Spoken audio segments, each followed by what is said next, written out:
mata kuliah pengembangan kurikulum dan bahan ajar yang diampu oleh Ibu Dr. Evi Sigarawati Ampri, SPD, MPD. Untuk itu langsung saja kita cek video selanjutnya.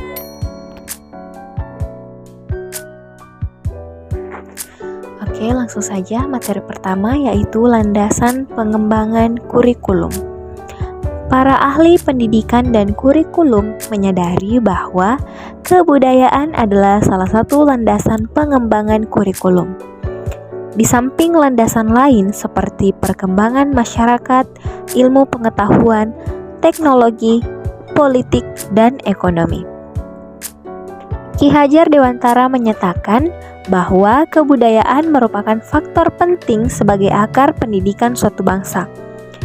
Kebudayaan merupakan keseluruhan totalitas cara manusia hidup dan mengembangkan pola kehidupannya sehingga ia tidak saja menjadi landasan di mana kurikulum dikembangkan, tetapi juga menjadi target hasil pengembangan kurikulum. Baik, selanjutnya kita masuk ke materi berikutnya yaitu pendekatan lintas budaya dalam kurikulum. Indonesia adalah negara yang kaya dengan budaya seperti yang dinyatakan dalam moto nasional yaitu Bhinneka Tunggal Ika. Kurikulum menampakkan aneka kelompok budaya yang berbeda dalam masyarakat, bahasa, dan dialek, di mana para pelajar lebih baik berbicara tentang rasa hormat di antara mereka dan menjunjung tinggi nilai-nilai kerjasama, daripada membicarakan persaingan dan prasangka di antara sejumlah pelajar yang berbeda dalam hal ras, etnik, budaya, dan kelompok status sosialnya. Selanjutnya yaitu materi kurikulum multikultural di masa mendatang. Multikultural diartikan sebagai keragaman budaya, aneka kesopanan. Sedangkan secara terminologi, pendidikan multikultural dapat diartikan sebagai pendidikan mengenai keragaman kebudayaan. Pendidikan multikultural adalah suatu pendekatan progresif untuk melakukan transformasi pendidikan yang secara menyeluruh membongkar kekurangan, kegagalan, dan praktek-praktek diskriminasi dalam proses pendidikan. Pendidikan multikultural menanamkan dan mampu mengubah paradigma peserta didik yang senantiasa saling menghargai dalam keberagaman agama, suku, dan budaya.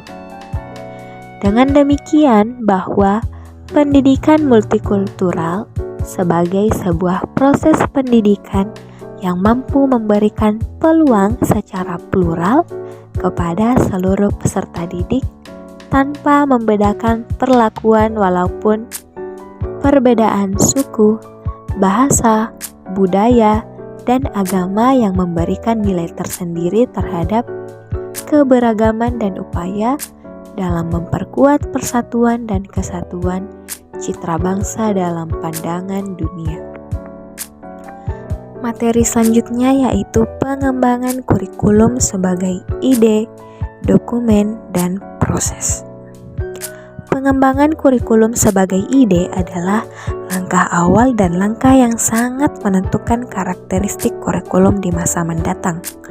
Apakah yang akan dihasilkan adalah kurikulum multikultural, kurikulum monokultural, ataukah kurikulum yang diberlakukan secara umum tanpa memerhatikan perbedaan kultural yang ada? Kurikulum sebagai ide bahwa pengembangan ide yang dilakukan berdasarkan dengan penentuan model kurikulum yang sesuai untuk digunakan, teori belajar, dan pendekatan yang sesuai untuk diterapkan, dan model evaluasi hasil belajar yang layak untuk perbaikan di masa yang mendatang. Selanjutnya yaitu pengembangan kurikulum sebagai dokumen. Pengembangan kurikulum sebagai dokumen menyangkut pengembangan berbagai komponen kurikulum seperti tujuan, konten, pengalaman belajar, dan evaluasi. Kurikulum sebagai dokumen bahwa pengembangan kurikulum yang dilakukan berdasarkan dokumen tertulis yang sudah diterapkan pada ide sebelumnya.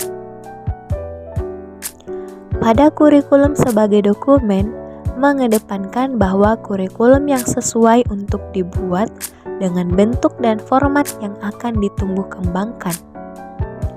Proses kurikulum sebagai ide merupakan penuangan ide-ide yang ada guna dijadikan format dan dokumen sesuai rekomendasi dan kesepakatan antar para pengembang kurikulum pada tingkat daerah bahkan nasional. Sedangkan pengembangan kurikulum sebagai proses yaitu sangat ditentukan oleh guru, baik dalam konteks sentralisasi maupun dalam konteks otonomi. Peran guru tersebut tetap sama. Mereka adalah pengembang kurikulum pada tatapan empirik yang langsung berkaitan dengan siswa pada tahapan proses yang paling menentukan adalah peran pendidik.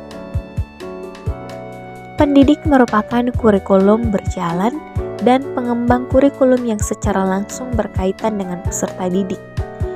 Dengan demikian, apabila kurikulum tersebut yang ditumbuh kembangkan tidak relevan dengan yang telah ditetapkan pada kurikulum sebagai dokumen dan ide, maka kurikulum sebagai proses tidak dapat berjalan dengan baik. Nah, setelah kita masuk ke beberapa materi, sekarang kita masuk ke kesimpulan. Semboyan negara Bhinneka Tunggal Ika yang berarti berbeda-beda tetapi satu tujuan, seperti yang tertera dalam lambang negara Garuda Pancasila, merupakan manifestasi kekayaan budaya Indonesia yang beragam dan plural, tersebar di berbagai daerah. Keberagaman dan perbedaan budaya yang mencakupi adat istiadat, tradisi, bahasa, suku, ras, agama, keyakinan, gender, status sosial, pandangan politik, mata pencaharian atau pekerjaan, dan sebagainya merupakan keniscayaan dan realitas. Pendekatan multikultural harus mampu menggabungkan perbedaan kultural peserta didik, menciptakan pemahaman terhadap kebudayaan yang orang lain, adanya sikap toleransi antar peserta didik, membangkitkan semangat kebangsaan peserta didik, dan menjaga sikap dan berperilaku yang baik, dan yang paling penting, menyamaratakan kesamaan antar peserta didik.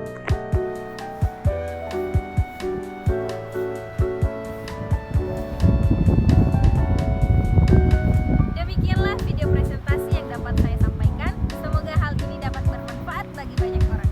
Saya akhiri dengan ucapan wassalamualaikum warahmatullahi wabarakatuh.